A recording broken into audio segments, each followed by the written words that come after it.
And I'm sure we'll have people that will be joining us as I'm going through this first part, which is great.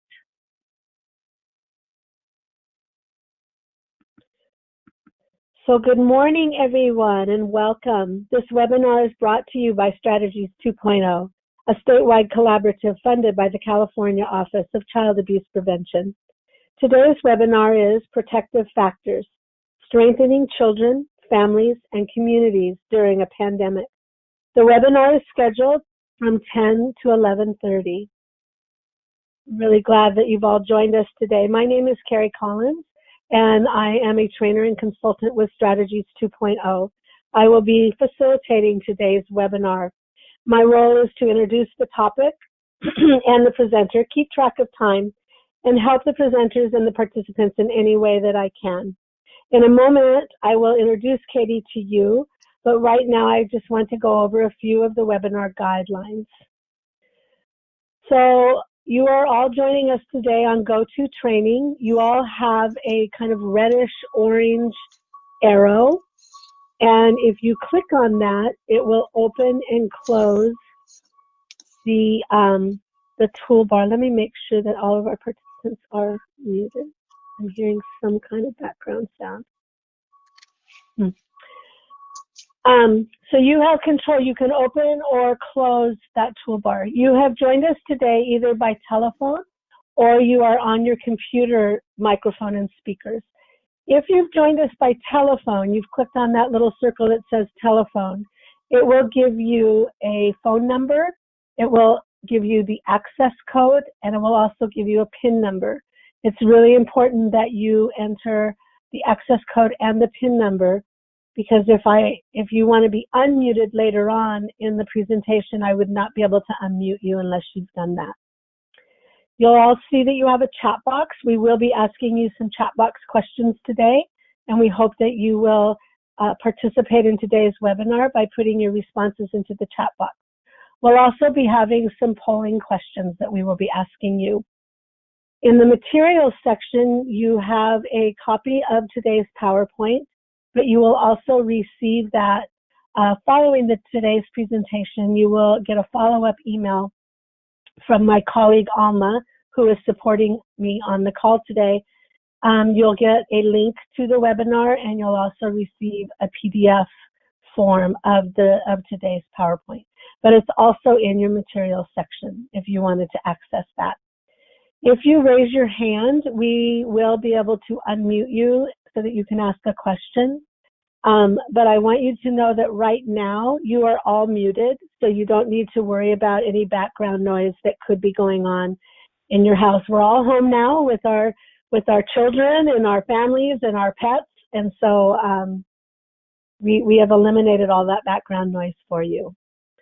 I want you to know that this is being recorded. You will be able to access this webinar via the Strategies 2.0 YouTube channel. On that YouTube channel, you will also find all of our past webinars. You will find recordings from our learning communities, and you will see the 4-part series on vehicles for change in our YouTube channel. So I hope that you will go to that. We also have some virtual trainings going on right now. All of our trainings have gone virtual. So if you go into strategiesca.org, you can see what virtual trainings we have coming up between now and the end of June. You will have an evaluation sent to you automatically following the webinar. We ask that you please participate in that. It really helps us in our future webinars to know how we can improve. So at this time, I would like to introduce our speaker to you. Katie Albright was gracious enough in her very, very busy schedule, especially with everything that's going on with this COVID-19 activities, to give us this webinar today. Katie has a JD. She is the CEO of Safe and Sound. She is an attorney and children's advocate with more than 25 years of legal and nonprofit experience. Katie has served as the Chief Executive Officer of Safe and Sound for over a decade, joining the organization when it was called the San Francisco Child Abuse Prevention Center. Expanding its reach and impact under her leadership, the organization co-founded the Children's Advocacy Center of San Francisco, the Center of Youth Wellness, and Partners in Prevention, and has created strong partnerships in Marin and Sonoma County, as well as other counties throughout the Bay Area. So at this time, I want to turn this over and welcome Katie as our presenter. So I'm going to give her the presenter mode, and she will take it from here. Thank you so much for doing this for us, Katie.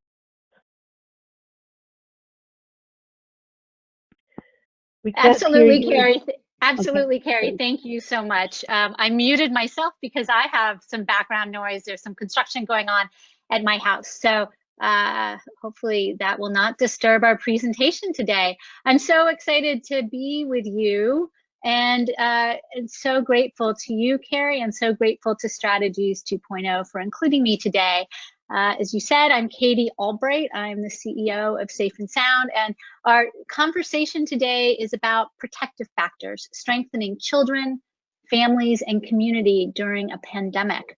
We'll be discussing how to identify and mitigate community risk factors leading to abuse and neglect, and how to promote community protective factors to strengthen families, particularly during this very unsettling and difficult times. My hope is with all of you and all of your families.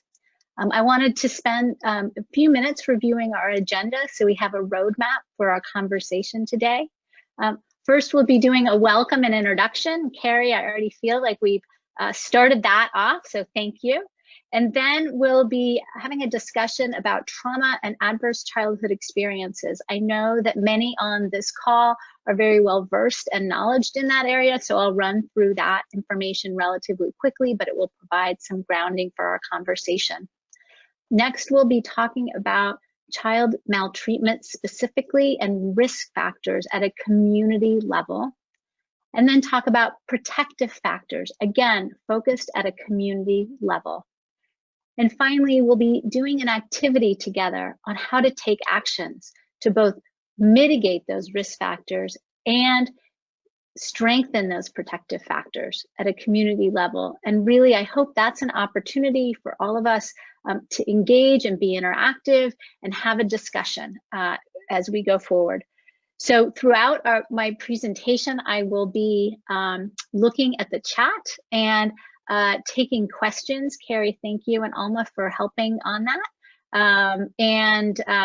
And so I'm happy to answer questions real time. And then during the taking action section, I'll open it up again for an activity and a discussion and ask you how you're working in your own community. I truly hope this is an interactive webinar, and it gives, so I urge you to go get something to write on for that section so that you can share your thoughts with others as you think about some of the questions I'm going to be raising.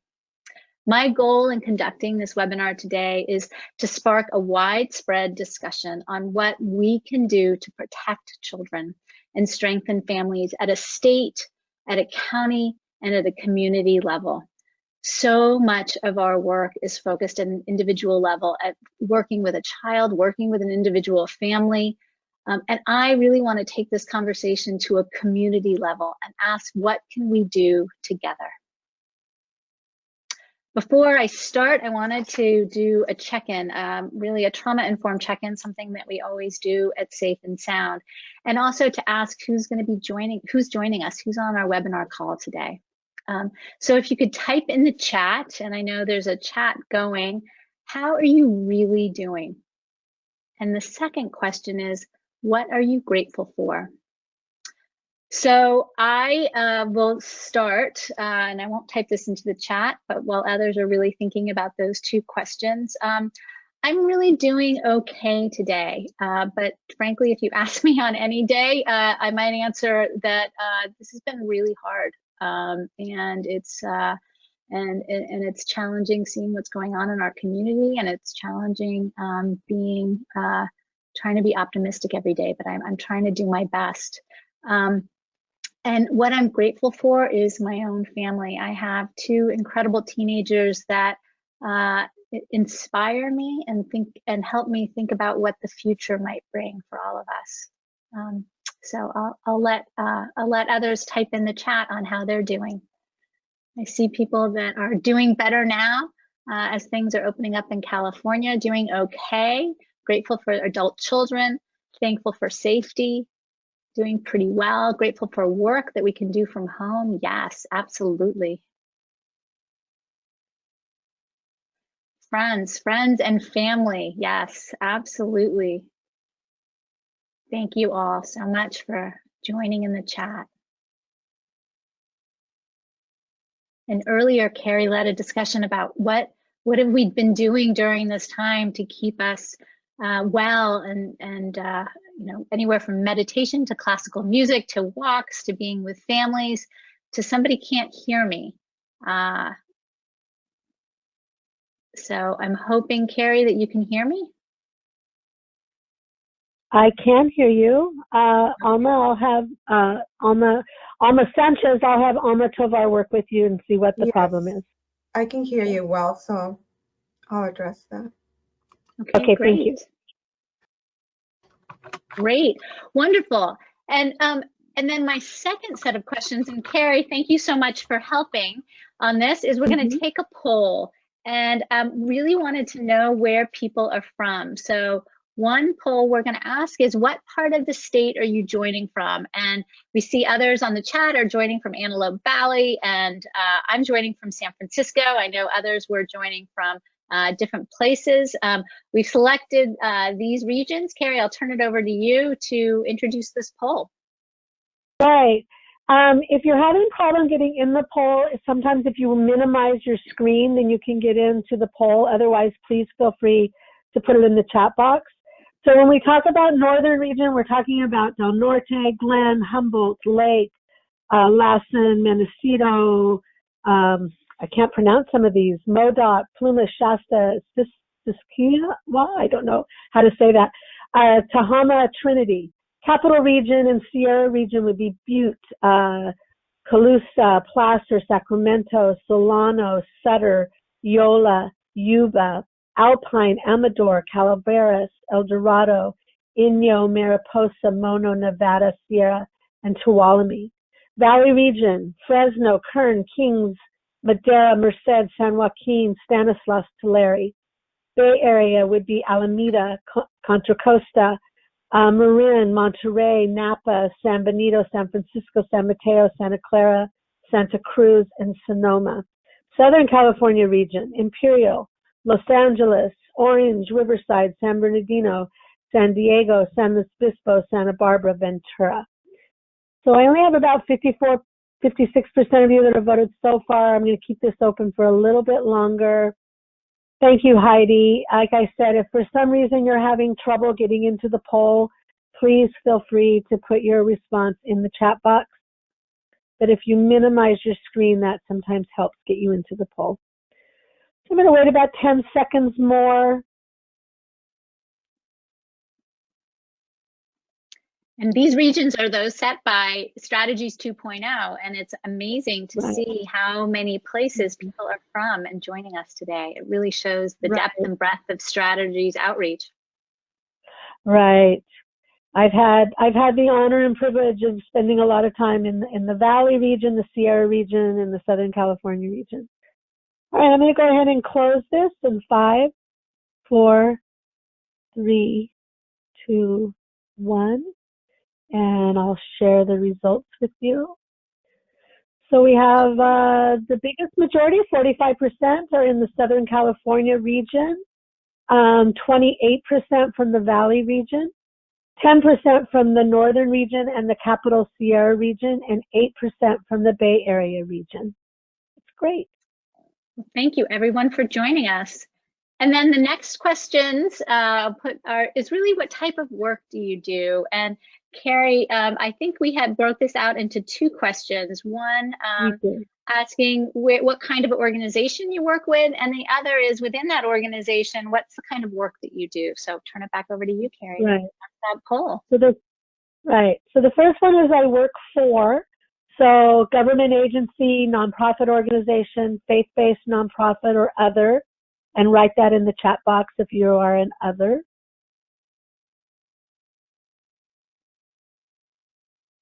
Great. Almost half of you have done that. Jackie wrote government agency. Another government agency. I'm going to go ahead and close this in about 10 seconds.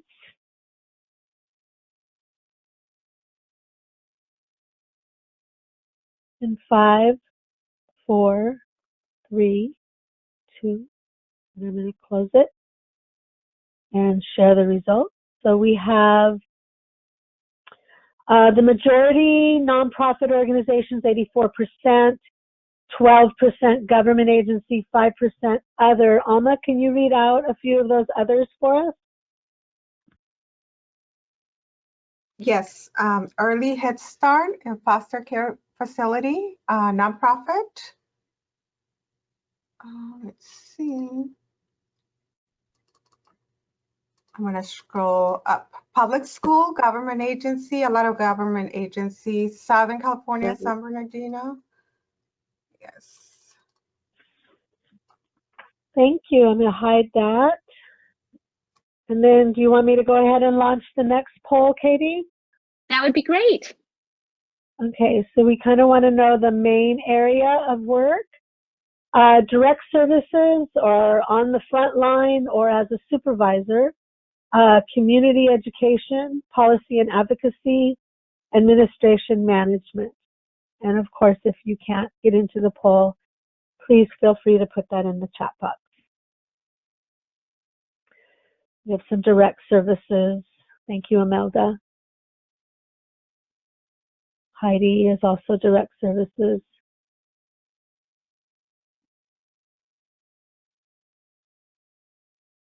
Okay, a little over half of you have voted. I'm going to keep it open for another 10 seconds.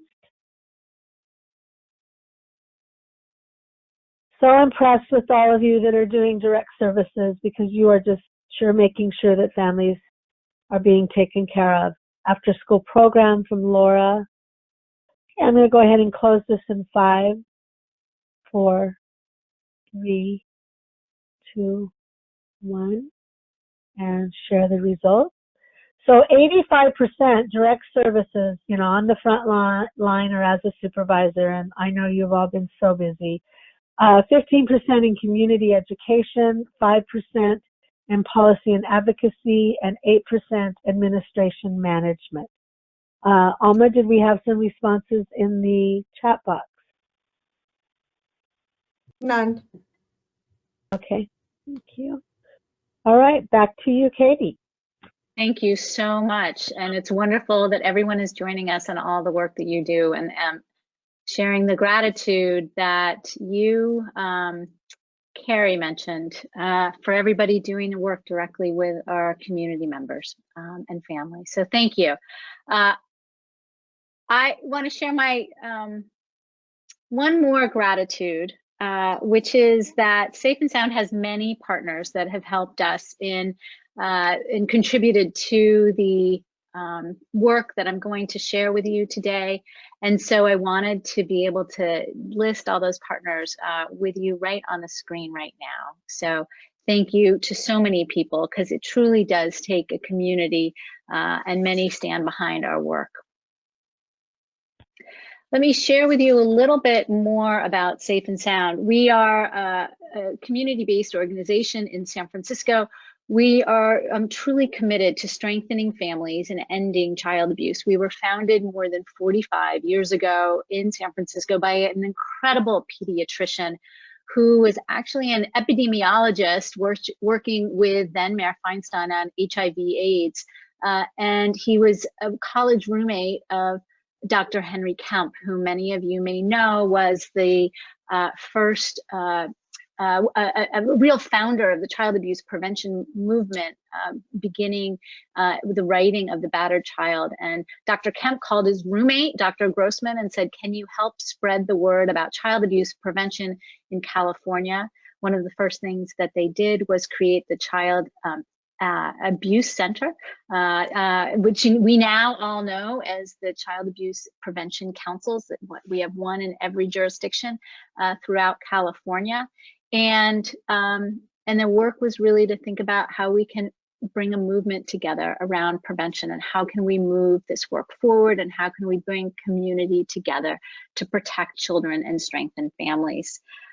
We do our work in 3 ways. We educate the community, we collaborate, and we advocate and really provide direct services through a network of family strengthening organizations. We are a family resource center, and we are part of a larger network of family resource centers in San Francisco. I'll spend a little time talking more about that in my presentation. We're 26 strong, and we work in every community within the Bay Area, within San Francisco, providing services to our community. We also serve, as I said, as the San Francisco Child Abuse Prevention Council, and we partner in running the San Francisco's County Children's Advocacy Center. As Carrie said at the beginning, I'm also very lucky to be part of the Greater Bay Area Child Abuse Prevention Council, and we partner together with Sonoma in doing the work in Marin for the Child Abuse Prevention Council. So we are really about partnerships. That's our DNA. And we're about, and we know a great deal about what's going on in the Bay Area and in partnership with that. I myself have been advocating, as Carrie said, for more than 25 years. I started my career as an attorney. I worked for the city and county of San Francisco as a deputy city attorney, and I was lucky enough to represent our public schools during that time. But before I really, while I was a baby attorney, I had a wonderful opportunity to work in the District of Columbia court system. And my first client was a 26-year-old grandmother. And I'll let you do the math on that. And my second client was a 15-year-old girl who had been sexually molested and raped by her mother's boyfriend. And she was seeking a judicial bypass permission from the court in order to get an abortion. And it was those 2 cases that really set me in a place of understanding that we all need to come together to protect children. We as the courts, we as the schools, we as family, we as communities need to come together, because not one single entity can really help and support our families and all the needs that they have. And so I was lucky enough to start working at Safe and Sound about 15 years ago, and then again in partnership with Strategies, I'm lucky enough to be here today. Wanted to start this conversation with where we all work. Many of us work, even in the schools. Many of us in early Head Start and the child care centers, we're all very aware, because we're mandated reporters, of the child welfare system. And whether or not we're in prevention or intervention, you may have known about this story. This little girl is Mary Ellen Wilson, and it was because of this little girl who lived more than 150 years ago that the entire child welfare system that we know of today was created. What happened was, on April 9th, 1874, Mary Ellen Wilson testified in a New York courtroom that her adoptive mom had abused and neglected her severely. She was forced to sleep on a mat by a broken window. She wasn't given any food, very little food. She was never allowed to go outside during the day, only at night. She didn't have any friends. She didn't have any warm clothes. And she again was forced to sleep on a mat by a broken window. Her adoptive mom would abuse and neglect her, force her into a closet, and whip her almost daily. The abuse continued until a neighbor and a home visiting nurse saw what was going on, and they did what any well-meaning person would do in 1874. They went to the American Society for the Prevention to the Cruelty to Animals, and they reported what was going on. You see, it was 1874, and there were no organizations set up to protect children or protect families, only animals. Thankfully, the ASPCA took Mary Ellen's case to court, and the judge, based on the general laws of humanity, was able to remove Mary Ellen from the home and set her on a path to be protected and cared for the rest of her life. Now, while many may know of this case and it's horrific, It really was the case that set our path of child welfare that we all know about today. And over the past 150 years, we've built this child protection, child welfare system that has mandated reporter laws, and we are mandated reporters on this phone, with trained first responders and a foster care system that is there to protect kids after abuse has happened, after they've been hurt. Now, you may know of this case, but my guess is that many of you don't know about her parents, her biological parents, Frances and Thomas Wilson. They lived in Hell's Kitchen in New York City, and by all accounts I've read, they were loving and well-meaning parents, but life circumstances got in the way. Thomas was a soldier in the Civil War, and when he died fighting, Frances was left alone to care for her infant daughter. She took a job at a hotel cleaning laundry, and what was a common practice at a time was she put Mary Ellen in a boarding house to care for her daughter so she could go off to work every day. And as times got tougher and tougher for Frances, she missed her visitation and she missed her payments to the boarding house. And so it was the boarding house that put Mary Ellen up for adoption to the adoptive mom that we have heard about, the adoptive mom that was abusive. So while this may be an interesting history, why am I sharing a story about the Wilson family, particularly when I'm supposed to be talking about community protective factors and the pandemic COVID-19 and why we're all here? My hope is that you will consider with me how much better Mary Ellen's childhood outcomes might have been if we as a community had focused on helping Frances and Thomas at a time when they so desperately needed our help. What if we were there in the first place to help them? What if we had provided as a community a network of supports where Frances could have reached out to for help when Thomas was at war?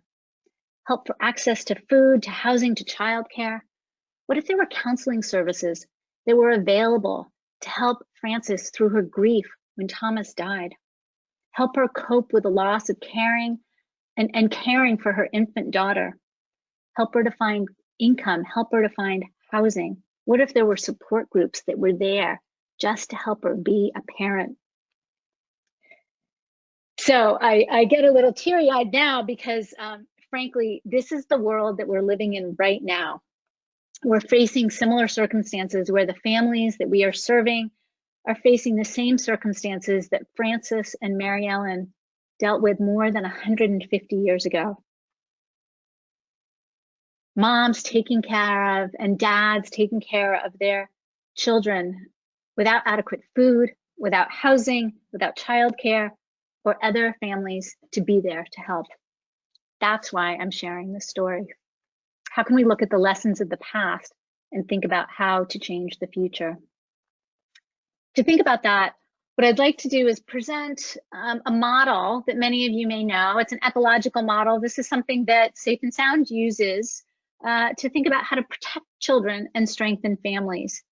And so I'll start with this model of really putting children at the center of our work, because what we all want is safe and happy children. But in order to ensure that that is able to happen, that that's the outcome we're able to achieve, we want a family that has strong protective factors and the supports that all families need to thrive.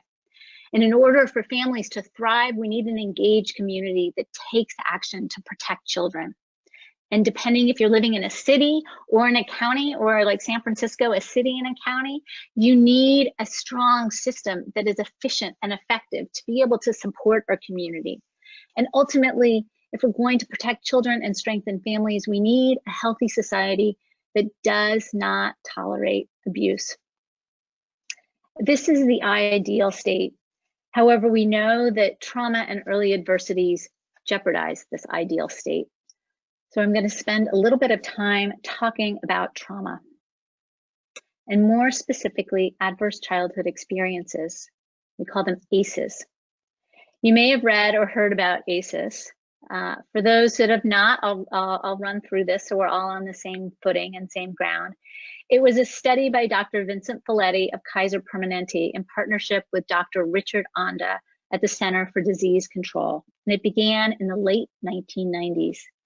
Dr. Folletti was helping many white middle-class residents living in San Diego who wanted to lose weight, but he noticed that they were struggling in keeping the weight off. They would lose it, but then they would gain it back. And he wanted to understand why. So he began looking at some commonalities of all the patients he was seeing a little bit more closely. And he reached out to the Center for Disease Control, and together they produced a study over decades which revealed that their patients were suffering from adverse childhood experiences, and they were affecting their patients' ability to lose weight and ultimately result in their own obesity. As they continued the study, they discovered that there was early life adversities that were impacting their lifelong physical and their mental health. The researchers defined adverse childhood experiences to include these 10 factors. 5 on the left relate to abuse and neglect, and 5 relate to household dysfunctions. And what Kaiser and the CDC did was they ranked each one of these and gave everyone a score of 1 if they answered one of these questions of having happened in their own childhood. And what they found was through the course of their study, analyzing 17,000 Kaiser members, again, white middle-class residents in San Diego. And they found that only 33% had no adverse childhood experiences. That means they didn't have any experiences of physical, emotional, or sexual abuse, emotional or physical abuse. They weren't growing up with a family member with mental illness, alcoholism, or drug problems, family violence, incarcerated parent, or the loss of one of their parents, and there was no divorce. And that was only within 33% of the population. 66%, over 2/3, had at least one adverse childhood event, as you can see from the blocks, and 16% had 4 or more. And what the researchers found is that the more ACE scores you had, the increased likelihood you had for a concerning health outcome. Compared to individuals who had no ACEs, those with 4 or more were significantly more likely to suffer from obesity, smoking, alcoholism, attempted suicide, cancer, heart disease, COPD, and other long-term research has indicated a connection with Alzheimer's. The reasons for this are complex and diverse and outside the scope of what I'm going to talk about today, but it really is about brain science and immunology and genetics and epigenetics. And it's really this concept of life stages and living in this ongoing context of stress and fear that is producing these long-term negative health outcomes. Indeed, the top 10 most common concerns of death in America are rooted in one of these early life adversities, in this trauma. Many of you may know, and I'm sure you do, the amazing work of Dr. Nadine Burke-Harris, our Surgeon General, who has truly raised awareness about adverse childhood experiences, not just in California, but really throughout the whole world. Thank you, Dr. Nadine Burke-Harris, for leading us in this effort. And what we know about the impact of ACEs specifically, and I'm going to now talk about abuse and neglect, is that it goes beyond these health outcomes. Victims of child abuse are more likely to fail in school, lead a riskier life, experience chronic mental health, and substance abuse problems in adulthood, and childhood trauma poses a significant barrier to economic self-sufficiency. And the impact is not just on the child or the family, but it's the community at large. And that's really why I'm bringing this up, because I said I was going to be talking about the community. And it really underpins some of the deep social issues that we as communities all struggle, from underperforming schools, homelessness, higher increased rates of incarceration, increased drug and alcohol use, lack of workforce viability, unemployment, and strained government and community resources.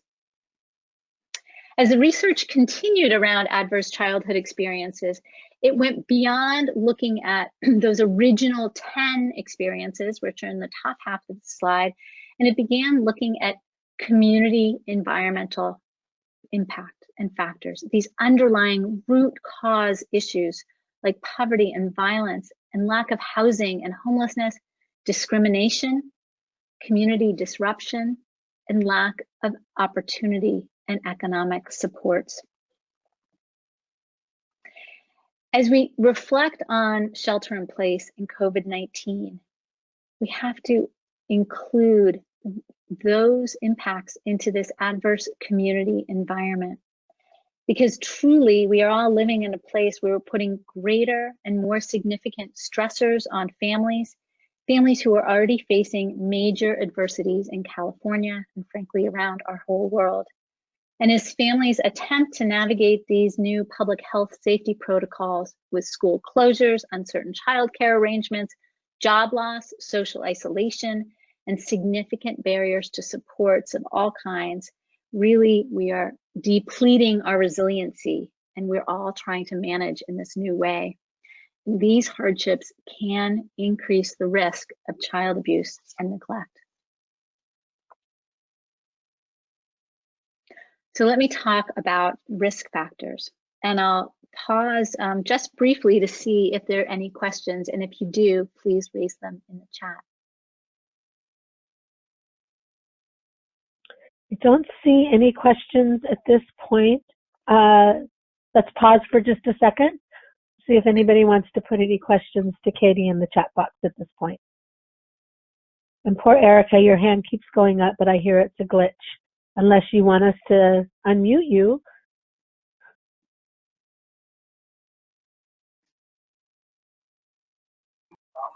You have a question, Erica? No, my hand just keeps raising. I think it's a glitch. It happens every time I attend, so I apologize. No problem. Glad you're attending. So let me talk about child maltreatment more specifically, child abuse, child neglect, and talk about risk factors. And I'm going to really focus on community risk factors. We do know that there are risk factors related to individuals and families, but again, I want to focus on community risk factors for the purpose of our conversation. So we have done research, Safe and Sound has done research into community risk factors that increase the likelihood of child maltreatment and present challenges for families trying to create safety and stability and trying to really promote their own protective factors. Research we studied from the Center for Disease Control identifies community violence and neighborhood disadvantage, including high poverty, unemployment rates, high density of alcohol outlets, as several risk factors relating to child maltreatment. And these factors from the CDC, as well as additional research components that Safe and Sound did, we've identified the following risk factors that you can see on the slide that specifically are present in the state of California, and frankly, in most states in our country. These include structural and institutional racism, socioeconomic inequality and poverty, lack of adequate and affordable housing, high unemployment rates, homelessness, community violence, substance abuse, social isolation, marginalization. In the past, we've looked at wildfires and natural disasters. And today, what I'm really going to spend time talking about is COVID-19. So I'm going to go through each of these and really indicate what the data is showing about the impact of these factors on child maltreatment. And I'll start with structural and institutional racism.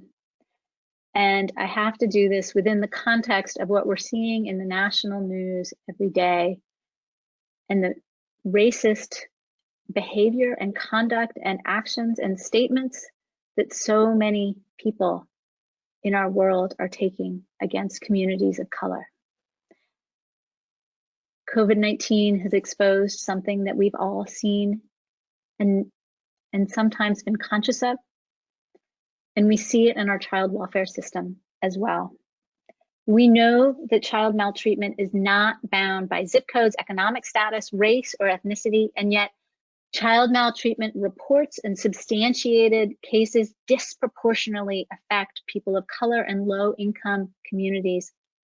And this is because of a complex factors including implicit and explicit bias, structural and institutional racism, income disparities, and the disproportionate involvement of welfare and law enforcement in the lives of families of color for generations. And what this slide shows is that the rates of child maltreatment are not equally distributed among racial and ethnic lines in California. Rates of substantiation, and this shows child abuse victimization per 1,000 children. Our numbers are based on 2018 rates, which is the most recent data available through the Center for the Study of, through the California Welfare Indicators Project at Berkeley, has really shown that there is significantly higher rates of substantiated cases among Black and Native American communities, families, than any other ethnic group, with also a higher increase among Latinx children. We have to recognize structural and institutional racism in our world and within the child welfare system. And we have to work to dismantle systems of oppression and reform the system. We have to understand our own biases and as mandated reporters, and we have to really think about unstructuring, dismantling, changing the system we have to create equity and inclusion within our world. All of this leads to an increase of risk factors around child maltreatment. Let me turn to socioeconomic inequalities because research suggests that income or socioeconomic status is again a strong predictor, in fact, one of the strongest predictors of child maltreatment rates. The presence of poverty doesn't mean that children are unsafe or unloved, or that a parent lacks the capacity to be able to care for their child. But again, poverty makes it more challenging for parents to meet the basic needs of their children. And because of biases, children are more involved in the child welfare system, and this disproportionately impacts, again, communities of color. What this slide is showing is that the wealthiest 1% of Californians receive over 20% of the total income earned in the state. And the majority of income has increased over the past 25 years since the mid-70s. Again, a significant barrier to protective factors for children. Lack of affordable and adequate housing is another significant risk factor for maltreatment. And Californians spend a disproportionate amount of their income on housing. In addition to increasing family stress, lack of affordable housing leads to greater rates of cohabitation. Families have to live together because they can't afford to live separately, and this creates real risk factors for children. Families may be bringing in folks that are not part of the family to help pay rent, and that brings in other folks in their children's lives that may not be safe. As this graph shows, California's median monthly housing costs are about $1,500 per month, which is about 47% higher than the rest of the United States. So again, California has these severe housing costs. And we know this depending on different parts of the state. I know many are from Southern California and the Bay Area. We are seeing very significant housing costs. Unemployment is also a risk factor for child maltreatment. What this slide shows is that, and again, this is pre-COVID-19 data. So as of December 2019, the state average at that point was only 3.9% for unemployment rate, but with higher impacts in certain counties, Imperial, Colusa, and Tulare, and I know several on the call are from those counties. Right now, I read the report last night, we in California are seeing a shocking 25% unemployment rates. So far higher than what we've seen in the past and far higher than the rest of our country. Deeply concerning. Equally concerning are homeless rates. And again, this data was pre-COVID-19, so these numbers are even more exacerbated. But what you see is that California ranks number 2, only against New York, around people who are experiencing homelessness. It's a major driver for temporary family separation. And it's a significant driver to family stress.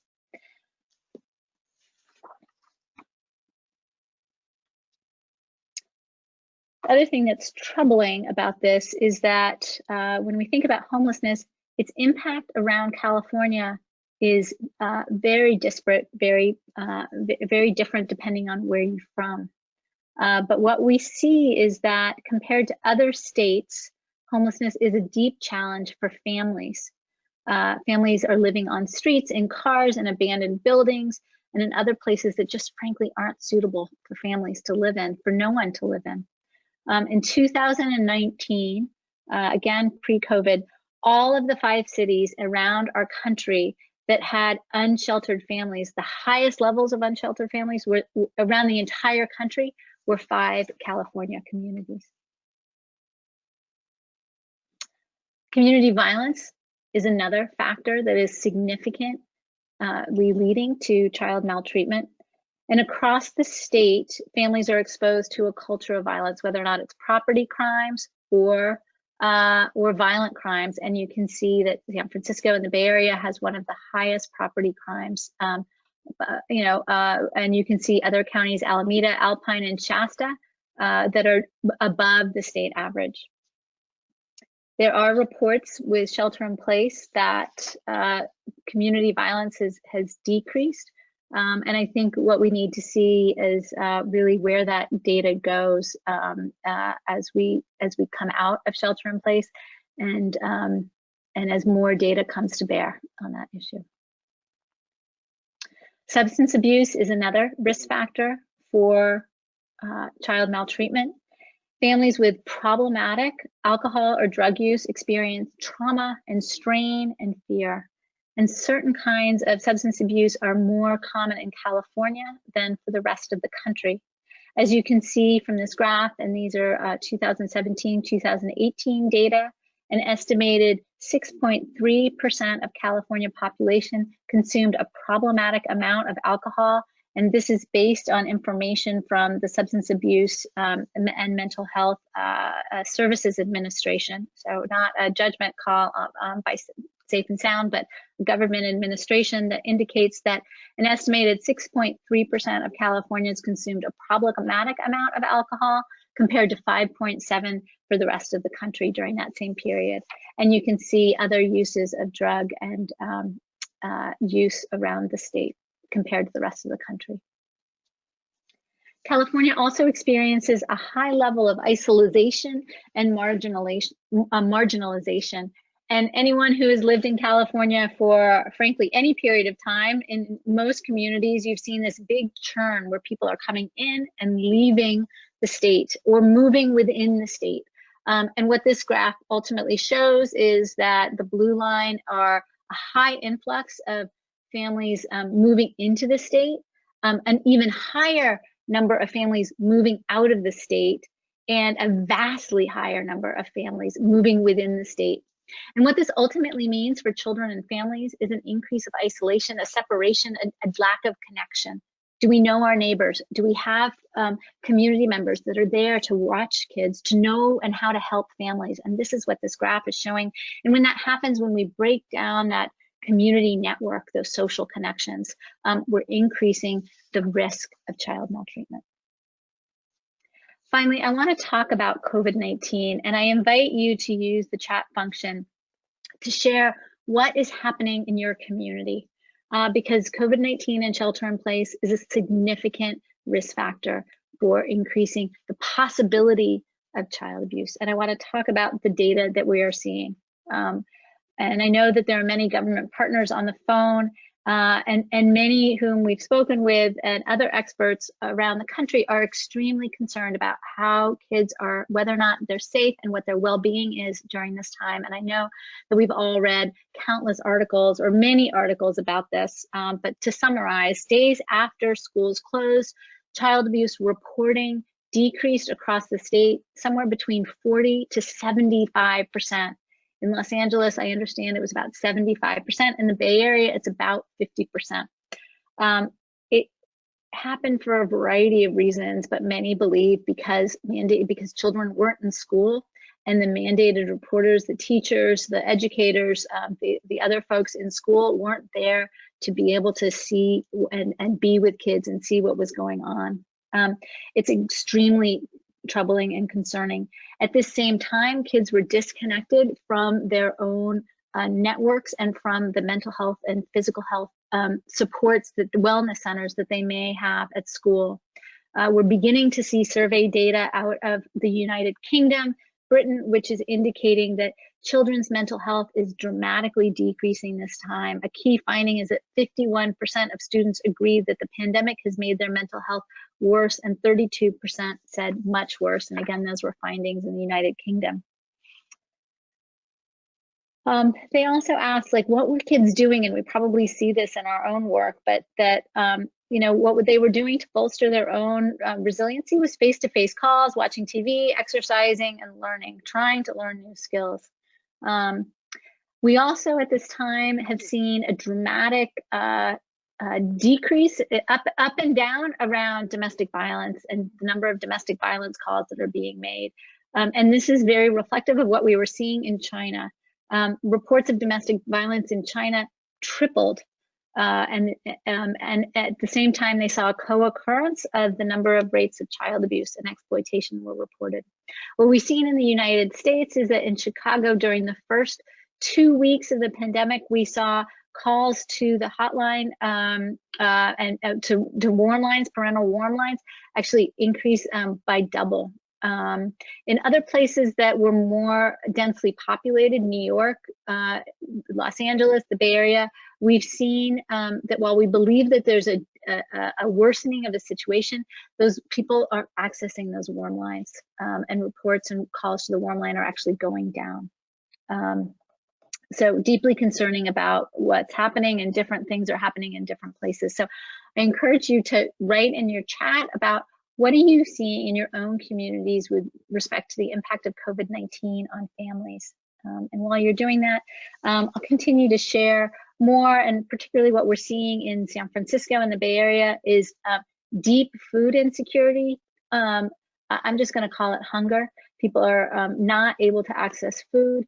And we're also seeing, despite the moratorium on evictions, we're seeing people having a huge concern about housing and paying rent and being able to just meet their basic needs. Yes, Heidi, thank you. Stress levels have gone up and there's lack of resources. Brenda writes that there's isolation and really a lack of diapers and food. Parents are frustrated at having to homeschool. Yes, absolutely. It is very hard, particularly homeschooling while you are trying to work as well. And you need those jobs in order to pay that rent. What we're also seeing at a community level is a deep need and a greater need for services. In fact, just a couple weeks ago, there was a study that was done by the California Alliance of its Family Resource Centers, and they found that 41% of its Family Resource Centers had an increased need for services. And at the same time, providers were seeing a decrease in potential resources, particularly government resources that were long-term going to be able to come to them. And so nonprofits are concerned. This fundamental safety net is concerned that we're not going to be around anymore. And so at the same time that families have these deep needs, there's a vulnerability of our community services. And we know that counties and cities are doing their best to centralize the systems and provide support to our families, and think about how is this, you know, I think we were all in this place of having this be a sprint, and now it's a marathon. And how do we provide these long-term supports to our families? We talked about it a little bit about at the beginning, but I also want to really underscore that COVID-19 and sheltering in place is revealing these deep inequities. We're not causing these inequities.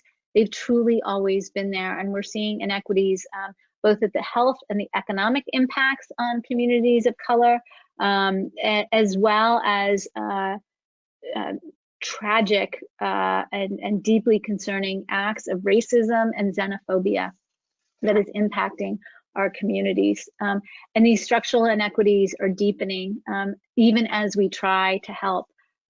Many of the expanded benefits at the federal level and some at the state level are structured on the on the institutions that we already have, so they're just deepening what we already have. The payroll protection plan, for example, required that you be banked, and many organizations, many people don't have a bank. And so what's the impact of that? Who's being left out of those protections? In addition, expanded benefits require that you have a social security number or that you pay income taxes. And so if you don't pay income taxes because your income is too low, or you don't have a social security number, maybe you're a newcomer or applying for refugee or asylum status, you're out of those benefits. So I know many communities are trying to work to identify and support communities that may not be receiving those benefits. Other folks in the chat are mentioning deep, unable to pay for mortgage. What do you do with kids home 24/7, mental health concerns? Older siblings are having to take care of siblings while their parents go to work. Absolutely. And what I was recently talking with some medical providers about is older siblings may not be able to care for their young children, and there may be actually an increase of abuse unintended because older siblings are frustrated and they're acting out physically against their younger siblings. And so those cases are actually being seen by the hospitals right now. Many families don't have, absolutely, there's a deep disconnect on technology. Heidi, thanks for mentioning this. Many families just don't have adequate technology or internet to be able to connect to resources. And I know many are trying to do that, particularly schools, child welfare providers are trying to get technology into homes, which is in sometimes able to do in urban settings, but obviously has a deep impact in rural settings. And I think that's something else as we as California to understand that the impact in different communities, depending on what infrastructure is very different. And we'll be talking about that towards the end of our discussion. And Katie, Araceli said, she sent it to us as organizers instead of to everyone, lack of childcare for essential workers, diapers, unable to collect unemployment or collect food stamps. Thank you for sharing. So keep these risk factors in mind because what I'm hoping we can do at the end of our conversation is think about how can we decrease these risk factors? How can we work in our own communities to identify what are the risk factors that we want to take on? And how can we advocate to change them in our communities? And I'm going to do this by having a conversation around protective factors. And I know that coronavirus and shelter in place is producing a lot of anxiety, worry, stress for ourselves, our children, our communities, our families, and that's just, it's no small thing. And the stress literally gets under our skin and affects our health and our emotions. And for this, I want to talk, protective factors is often better news. So I want to talk about good news, and I really want to reflect on advice that I've recently heard about in terms of turning back to science and reflect on the words of Dr. Pamela Cantor from Turnaround USA in New York City, who was deeply impactful working in schools and really thinking about adverse childhood experiences. So let me share from her.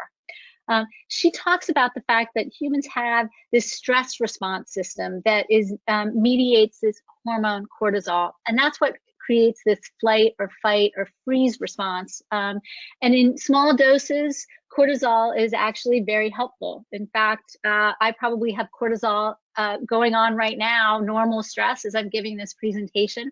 And it gets you up in the morning, it gets you charged and motivated. It's this toxic stress that we talked about in terms of trauma and adverse childhood experiences at the beginning of the discussion. It's this toxic stress that can weaken our immune system, and it can disrupt the development of our brain and our limbic system, which regulates all of our working memory and leads to these long-term health outcomes. So that's the sort of negative side of our immunology.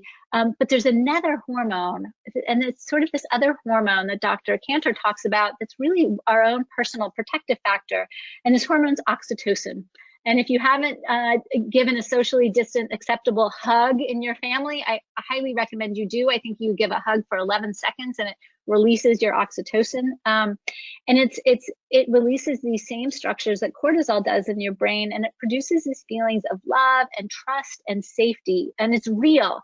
And it's what allows children to protect and families to protect against the damage of trauma.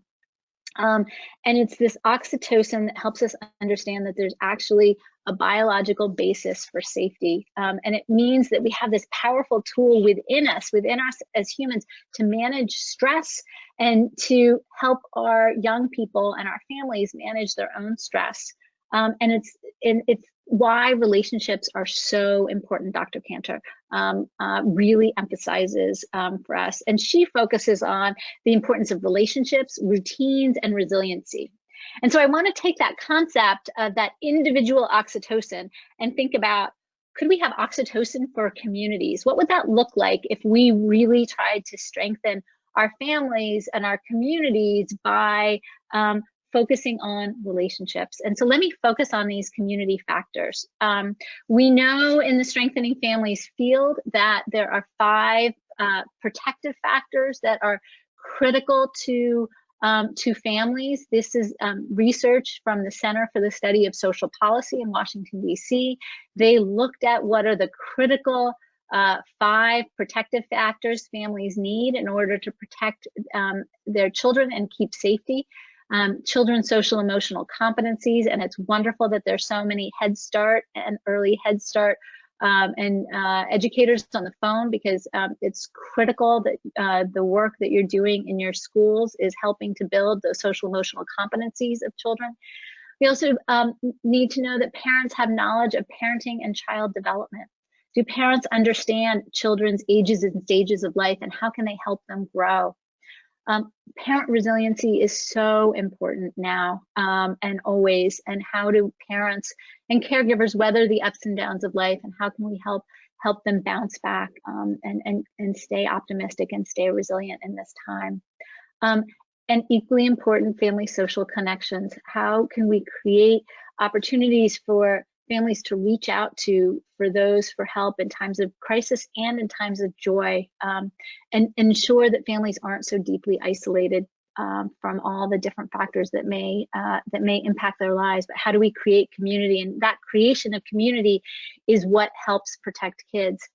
And also families' concrete supports in times of need. And we talked about these just basic concrete supports that we as communities and families may be lacking right now, but how critical those basic concrete needs are to our health and well-being and the safety of children.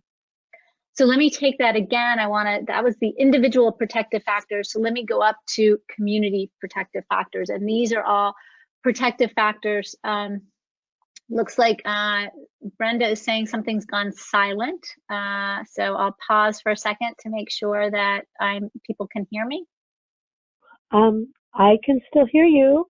Okay, great. And Brenda, I know that we'll check in with you. But here are the, wonderful Brenda, glad it's better. Here are the identified community protective factors that through research we've identified have real research backing behind them. Economic supports, and these include stable housing, parental skills and education, and these may include parenting classes, Triple P, positive parenting program, or other evidence-based programs that are out there. Sufficient childcare, and I want to talk also about respite childcare, particularly right now, and how important it is to have equitable access to childcare. We also want community institutions and services. How can we think about safe parks, healthcare, access to social services? How can we think about building up family resource centers that exist in so many communities in California? And finally, how do we build up positive norms and interventions against violence? And these are the protective factors that are so critical. So I wanted to turn now to how do we together take action in order to build these protective factors in your own community. So this is the time that we're going to work together on this. And so I urge you to grab a piece of paper or some other way of taking notes and think about your own community. And I'm just going to walk you through sort of a very short activity. But before I do, let me pause and see if there are any questions that folks have about any of the information I've shared. Wonderful, Laura. Thanks so much. Our small community has opened a free food pantry, and schools are providing lunch, breakfast, and pickups to children under 18. What a wonderful model to think about as we actually think about taking action right now. Yeah, I've seen a lot of that, Katie, in communities, a lot of things, postings on Facebook that communities are really trying to take care of their school-age children. I know that we have a high school senior in our house, and I know that our community's trying really hard to come up with ways to celebrate. I know it seems like a small thing, you know, with everything that's going on, but it's a big thing to these seniors, you know, to be recognized and celebrated in the community. So I know that our school district here in Ventura is getting together to try to figure out how to celebrate our high school seniors. So critical. They're going to be the leaders of the world. So we need them. They are. We need them. So let me turn to taking action and just very quickly think about your own community and think about what are some strategies that you want to adopt in terms of promoting protective factors and mitigating these risk factors. Who are the partners that you need to reach out to? What are the messages that you need to share? And what's the data that can help drive your message? What's the data and the stories? And I'm just going to share with you a little bit as an example of what's happening in San Francisco and some of the things that we're doing. But I'll pause for a couple seconds for you to think about what's happening in your own community. What's the strategy that you want to focus on in your own community?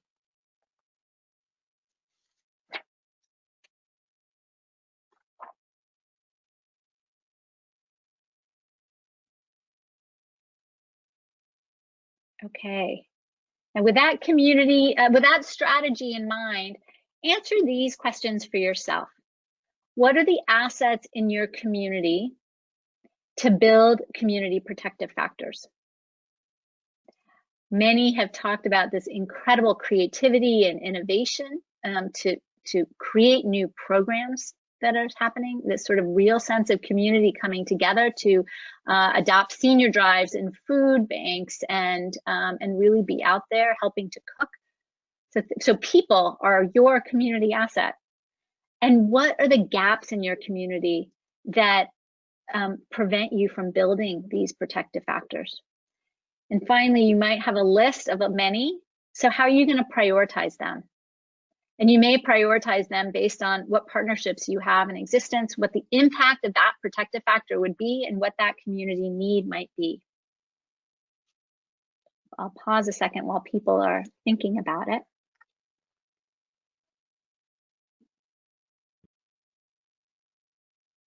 Let me share just a little bit about what's happening in San Francisco. Our community risk factor that we've identified, our community protective factors, apologies, that we've identified that's critical is continuing to support our family resource centers. I mentioned at the beginning that Safe and Sound is one of 26 family resource centers in San Francisco. And it's critical for us to continue providing services in our community. We're seeing that our need is now ever more than we ever have needed it. And we want to ensure sustainable funding. So our assets are the fact that we have 26 family resource centers and we have incredible government partners that help to support this work. Our gaps are that we're seeing a decline of funding. Some of the work in San Francisco is supported by First Five. And as I'm sure many know, First Five resources are declining. And so we're very concerned about how we can continue to have that long-term support. And what we're doing in terms of prioritizing it is we're prioritizing these family resource centers. We've also talked about other priorities that are really critical, like respite childcare, mental health supports, other kinds of basic needs for families. And it's come down to, and why we pick family resource centers as a priority, and again, this is sort of for example for this presentation, is because family resource centers have a great impact and we have partnerships that are already in place and we need it. So when you're thinking again in your own community, and this is about taking action, and so if in order to take action, I urge you to be as smart as possible in your goals and make sure that they're specific goals, they're measurable, they're action oriented, so they get off the piece of paper, right? They're realistic and they're time bound. And so I'll share again in San Francisco, we're specific. We are going to increase funding to all 26 family resource centers.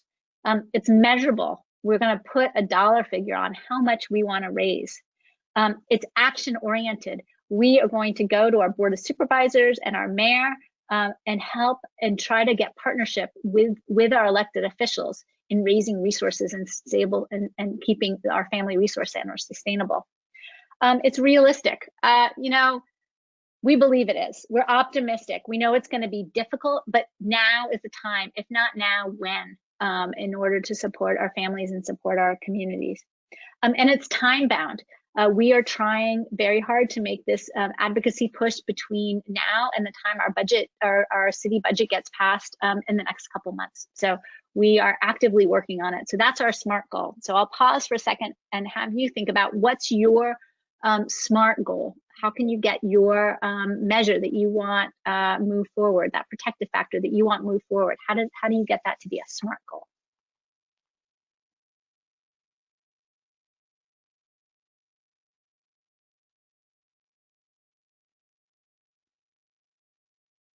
I'm looking at Maribel's comments. I have a group of friends that we cook for elders once a week and we provide them with a hot meal. So that is absolutely specific and measurable and actionable and realistic and time bound. So what a great example. Thank you, Maribel, for all your work. So think about then, after you have your SMART goals, who are the partners at the table? And how can you convince them to be your partners even more? Think about the policymakers, the funders, the city and county partners, your community partners, your faith-based leaders that are in the community. And think about what motivates them, what can help them. So they may need other support, they may need public support, they may offer connections, they may offer expertise to you. And how realistic, how connected are you to these folks? And if you're not connected to them, who can be? Who do you know who has those connections? And potentially maybe you have a values-based conversation and you move this work forward together. So many leaders, civic leaders in our communities are deeply concerned about the welfare and well-being of children and families. And so it becomes a natural conversation to help promote these protective factors. Again, I'll pause for two seconds so you think about who you can work with in your own community.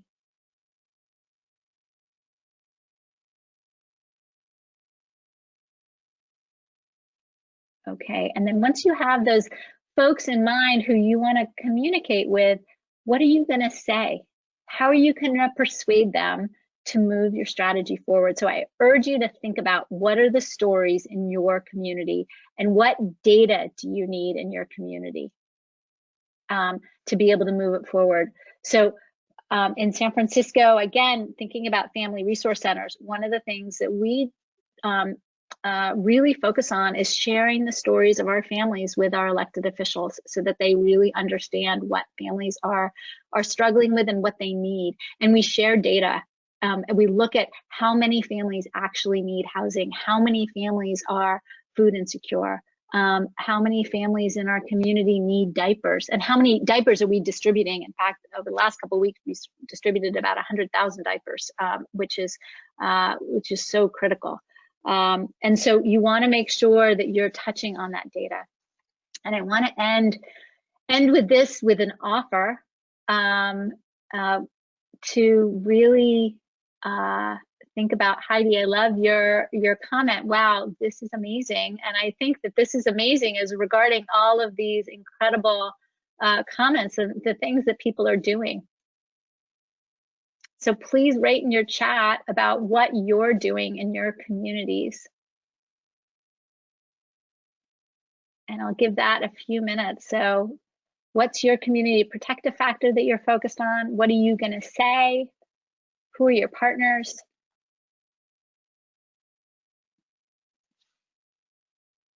I'll give that a few minutes and then wrap it up with some additional tools that might be helpful.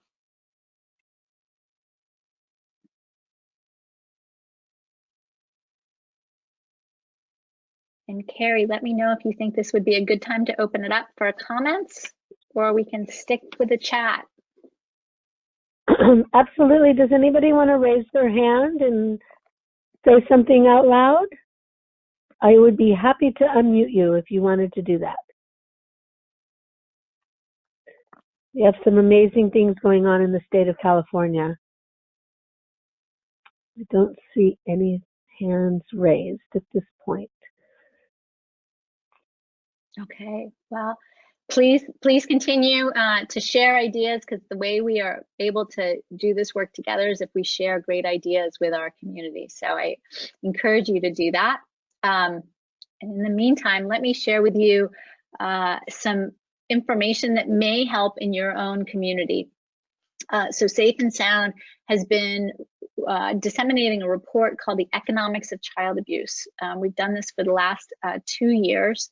And this year, we're going to be putting this information online so that you can access the information for your own use in your own community, so that you can really understand and be able to explain. And oftentimes, it helps with policymakers to explain the economic impact of child abuse. What is the cost to our education system, to our child welfare system, for loss of productivity, for our healthcare system? And I encourage you, we're still in beta test, so I encourage you to go online. I'll give you the link in a couple seconds. Go online, and if you could, help us break the site so that we can improve it for others. Raise questions, use it, see if it's helpful. It allows you to plug in your own county and produce a report about what the cost is of child abuse in your own community. And more importantly, what are the risk factors and what are the protective factors that you have in your community? And you can customize it a little bit when you think about going to policymakers. We will be later producing a report that really focuses on all of California. But for now, really go in and look at your counties. You can also group multiple counties together. In it, you'll be able to, on this website, you'll be able to understand the impact of abuse in your own county, and you'll get a snapshot that really outlines, as I said, what the cost is of child abuse in your own county. And you can, again, use it for policymakers. You can see on the site that we have all counties. This is about San Luis Obispo. You'll also find on this website sample communication language, so you can reach out to your media contacts and be able to customize this for your own county, so you can share it out the information and try to get some media attention to your work. And then we are also giving a template of our report so that you can, again, customize it for your county, because I can tell you that if you're in Alpine or Tulare, you could care less about what's going on in San Francisco, and certainly you want to make sure that you're able to customize that information for your own counties. And I say that with all fondness because I care a lot about what's going on in Alpine and Tulare. And so what we'll do is send a link to this website so you can get it. And I have the URL and a few more slides, but I will pause there to see if anyone has any questions or comments. And I'm really super grateful to everyone. Heidi says, I've gone old school and sending letters with materials for children and families, as well as emails and phone calls. I think old school is great, creates that relationship, right? And I've tried to connect with families on a variety of resources. My goal is to stay connected. Thank you, Heidi. Checking multiple times and asking people, how are you doing? Yes, we have to listen to each other. Thank you so much. Are there any other questions or comments for Katie?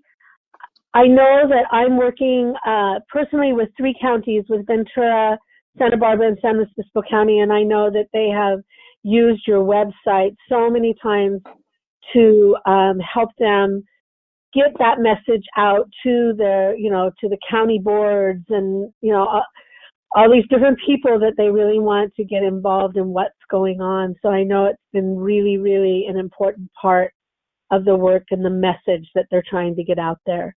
So I think when people tap into what you are offering them, they're going to be really excited about what they see. Well, thank you so much. And I do hope people use it. We really want to ensure that communities have tools to be able to advocate for themselves. Yeah. And I hope you partner with us. Really, it's about how can we protect all children and strengthen all families? How can we bolster these protective factors that are so critical and address these risk factors and these root causes that we talked about in our presentation? Because we have to come together. One of the things that we're very focused on is these actionable tools. So learn more. Here's our website and our contact information. And I'll just end with a hopeful note, because while we've reached moments of despair, we've also seen some incredible disruption and opportunities, excuse me, to reimagine. And what does that look like? And I want to end with a quote from an incredible leader in our community, Sonia Renee Taylor, who says, "We will not go back to normal. Normal never was. Our pre-corona existence is not normal, other than we normalize greed, inequities, exhaustion, depletion, extraction, disconnection, confusion, rage, hoarding, and hate. We should not long to return to normal, my friends. We have been given an opportunity to stitch a new garment, one that fits all humanity and all nature." And I leave with those reflections to think about what can we do together to disrupt the system and create a new opportunity for the children and families that live in our community. Thank you so much for including me today, and I hope this information has been helpful. Thank you so much, Katie. And would you please email me that last quote, and I will send it to Alma, and she can send that out when she sends out the PowerPoint and the link. I bet you there's a lot of people that are going, I want that. That was very, very powerful. And I have felt the same way. Like, I hope that we don't go back to normal, whatever that means or meant. I hope that we've learned something from this whole experience. Thank you so much. And thank you to all that have participated today. We invite you to go on to our strategies website, strategiesca.org, see what future webinars we have coming up and virtual trainings. We appreciate all of you and all of the work that you do on a daily basis. So thank you so much. So we're going to end this webinar at this time. So you can go ahead and sign out. Katie, Alma's wondering if we can just stay on right now and do our little debrief via GoToTalk.